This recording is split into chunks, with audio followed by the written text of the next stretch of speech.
It was Emerson who said, intellect, in its relation to what is prior to intellect, is a god. He also said an ounce of mother wit is worth a pound of clergy.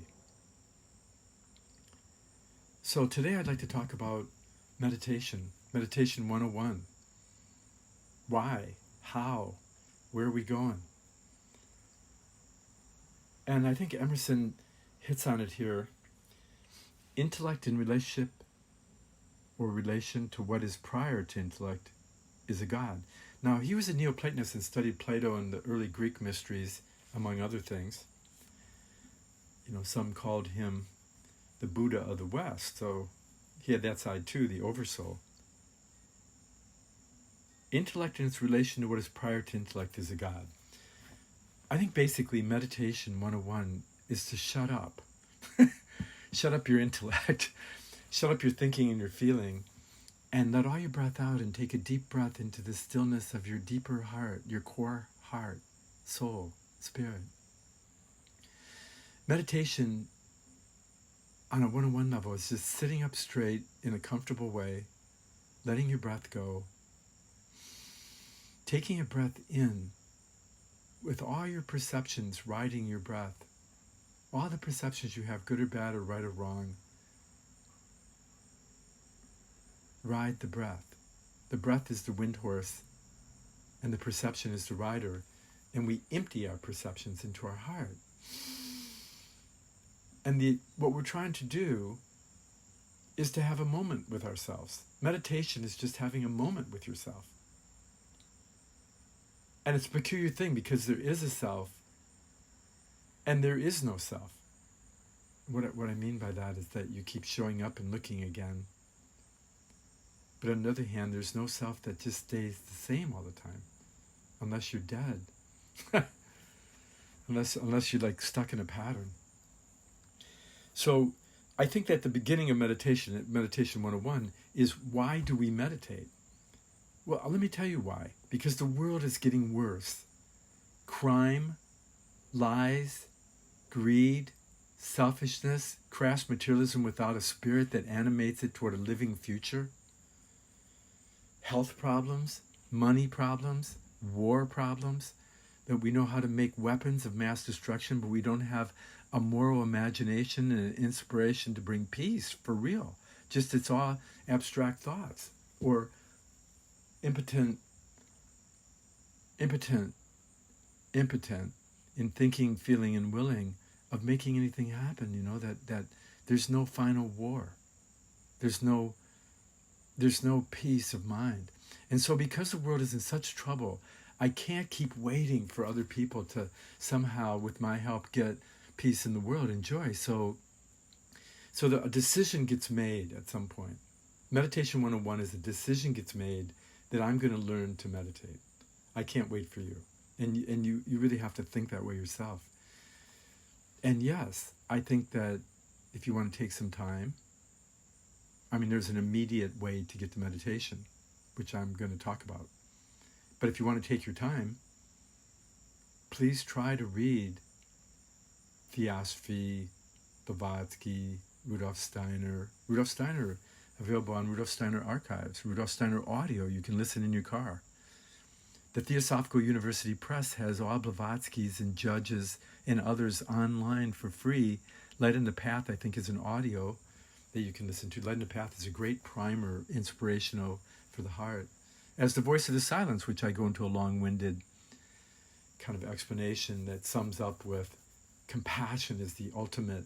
Compassion for yourself, how hard you've tried and how much you fight and how much you strive and how much you idealize and how much you wish you could love and in the search for truth and meaning in the world.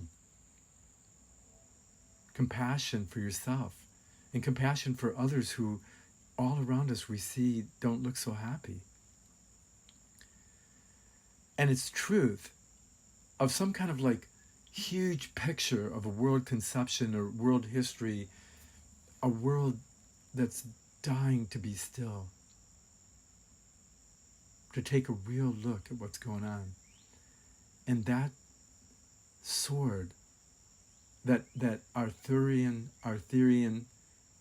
or even Parsifal's sword, that holy grail of compassion, cup of the heart, being still enough to receive what the world has to tell us. That's the sword of knowing. That's at the point. That's the major point. So you let go of your breath and you come back into your heart. And 101 is trying to figure out, like, why we're doing this. Like, why do you want to meditate? Why should you meditate? What is meditation? How can we have compassion for the self and compassion for others? And how can we, for a moment, experience what other people are experiencing? How can we get that there's no self in self or other, but there's an opportunity to share, awaken, sing a little bird song? So why should we meditate? Because there's a lot of problems. How do we meditate? Well, we can read Steiner, Hermetics, Neoplatonism. We can read Manly Haw. There's audios of Manly Haw on YouTube.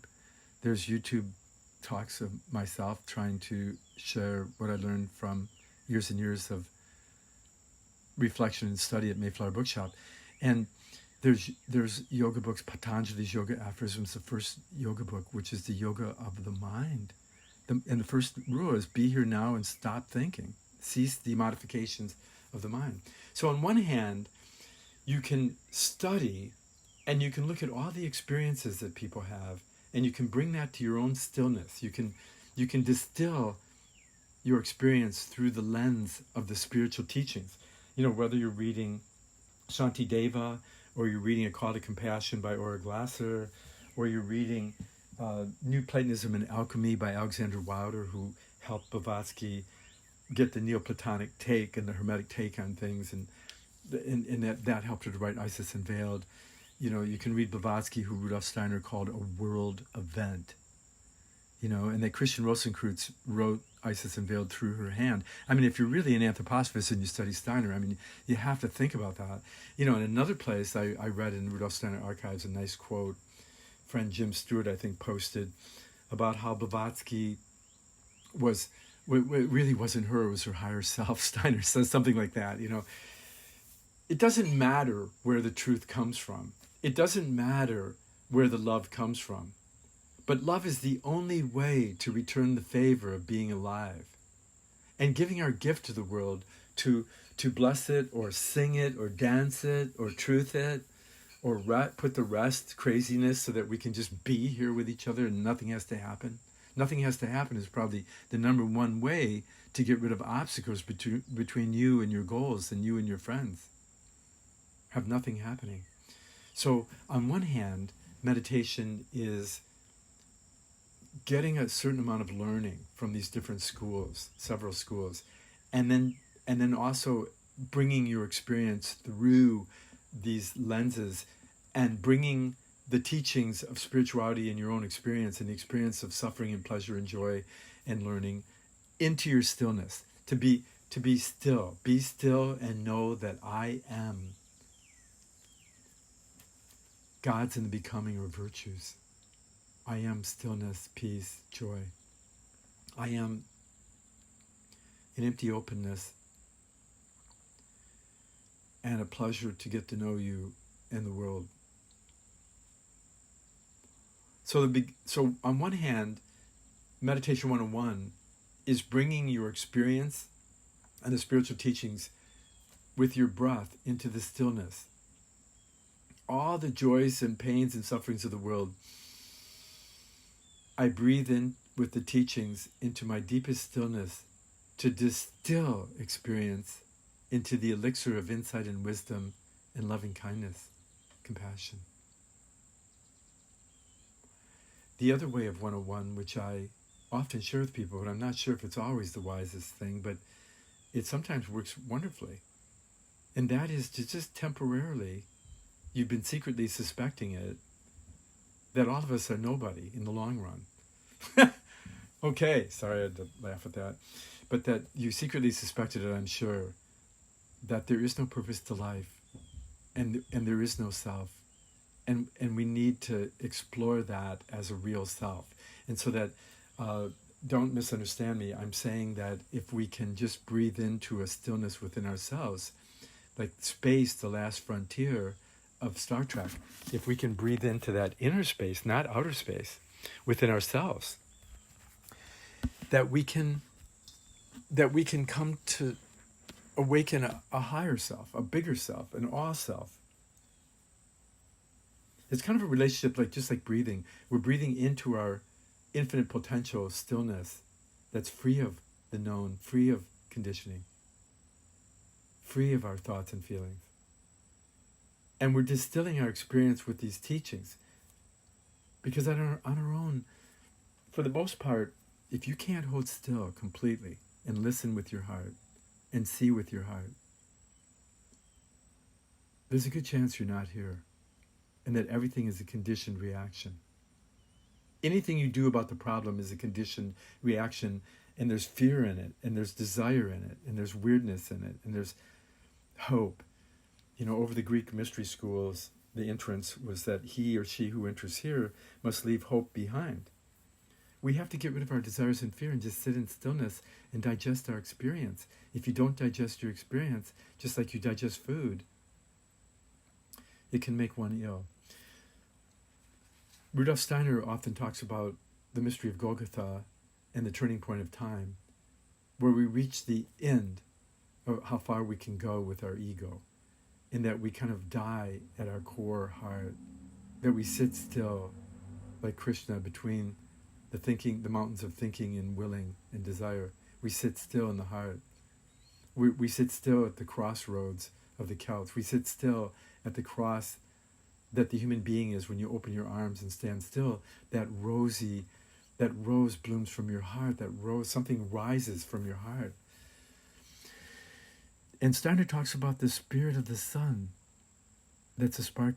I'm saying that's a spark within our heart, the emptiness and holiness of the virgin transformed astral body, really. A pure listening. The great mother with the spark of the heart is the child, the divine child of Isis or Mary. Steiner says, hearts will read karma when hearts learn to read the word. The word being what arises between father and mother, what arises between the everything of the world and the nothing, the moving and the non-moving, is the word that we share with the Christos or the Hermes or the Christ or the Buddha, nature, mind. Steiner says, hearts will read karma when hearts learn to read the word, which shapes things in human lives, when hearts learn to utter the word, which shapes things in the human world. Hearts will read karma when hearts learn to read the word, which shapes things in human lives. When hearts learn to utter the word, which shapes things in the human world. So one thing is we receive the word, the message, the insight into our stillness. And eventually, from our silence, we speak. The stars once spoke to us, Steiner says, and now it's our turn to speak to the stars. Steiner says, we can easily forgive a child who's afraid of the dark. The real tragedy of life is when men are afraid of the light. And a Greek philosopher, I believe, said the object of the mysteries is to conjoin us with the world and with the gods. And remember, when Jesus says, ye are gods in the becoming, that was borrowed from the Neoplatonists. The gods are the virtues. We're virtues and qualities that are becoming. Before Steiner's death, he wrote the following verse. I want, or I desire, I wish. Sometimes you have to translate these things again. Remember, yes, Mark Twain said the only weapon we really have against this crazy world is humor.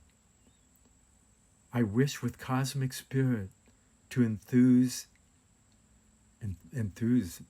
make enthusiastic, each human being with a flame of their becoming, a fiery will unfolding, the essence of their being. Some other ones, they strive to take from cosmic waters what will extinguish the flame and pour paralysis into all inner being. Oh, joy. Mark he says, oh, joy, by the way. The oh is that emptiness, silence, and joy comes out of it. Oh, joy, when human beings aflame. Oh, joy, when human beings' flame is blazing, even when at rest, even when at stillness. Oh, bitter pain, when the human being is put in bonds, when it wants to stir. Yeah, stir what? The cauldron of the heart with the fire of love for the world. Steiner also says in a verse for our time, we must eradicate from the soul awe, fear, and terror of what comes toward the human being out of the future. We can acquire serenity in awe feelings and sensations about the future. We can look forward with equanimity, absolute equanimity, to everything that may come. And we can think only that whatever comes is given to us by a world directive full of wisdom. I just want to add, it's up to us to learn to love what's going on, and that everything that's going on is perfect for us to get enlightened.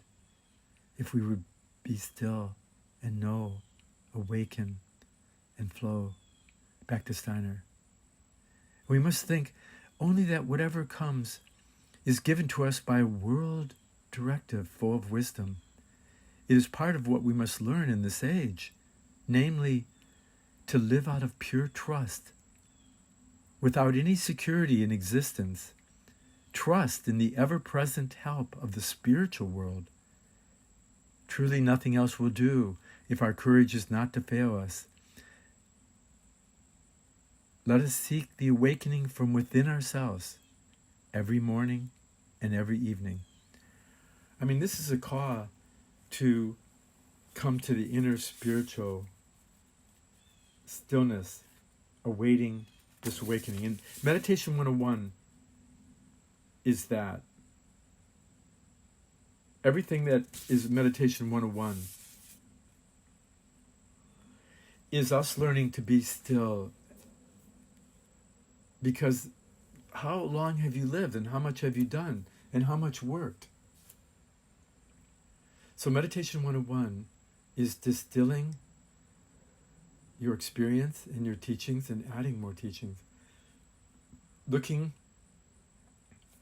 reason that I strongly suggest several schools of thought, from Hermetics to Neoplatonism to Manly Hall to Steiner to Blavatsky to Tibetan Buddhism, Gaelic Rimshade, jewelheart.org. I recommend all that because so many of us are stuck in one or two schools, and we need us to be here for the whole world. You're not just here. We are not just here for one or two people that bring us pleasure and pain. We're here for the whole world. And that choice to be a pilgrim of the spirit, soul, and a friend to all that lives is something that each one of us can do in our deepest heart, even if only for 3 minutes a day, that we sit in stillness and we wish the day would come when the light on the path that we are would awaken. So this is Meditation 101.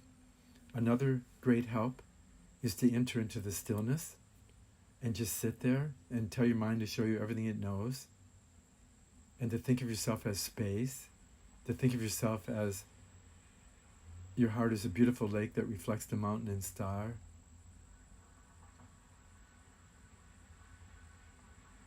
And that is a great moment of a turning point in time, and the sense of the stillness and a spark of the sun within our own heart. So I've kind of overdone it here, but that's Meditation 101. And of course the idea of prayer, I did a whole thing on the Our Father as a descent and then a reascending of the soul in the kingdom, and the power is really the virtue and the glory. I did a whole talk on that. But really, I like Om Mani Padme Hum. Om Mani Padme Hum. A simple syllable that represents the invocation of virtue and the oneness and the universal mind and the Holy Spirit, the Holy Soul of the world. That is the Trinity of Brahma, Vishnu, Shiva. That is the Trinity of spirit, soul, body. That's a living one. And so when we say Om is the stillness and the spark of the mind of the universe and the heart of the universe and the will of the universe, Om Mani Padme Hum, Om Mani Padme Hum, Om Mani Padme Hum. And you say Om Om Om Om Om or Om Mani Padme Hum, or you say you're our Father, whatever prayer you have, Adonai, Adonai, whatever prayer you have, whatever 3-syllable you have. And then after you say it so much, you listen to the stillness. Om. Bless your hearts. We'll continue this journey with Meditation 102 in a little while. Blessings.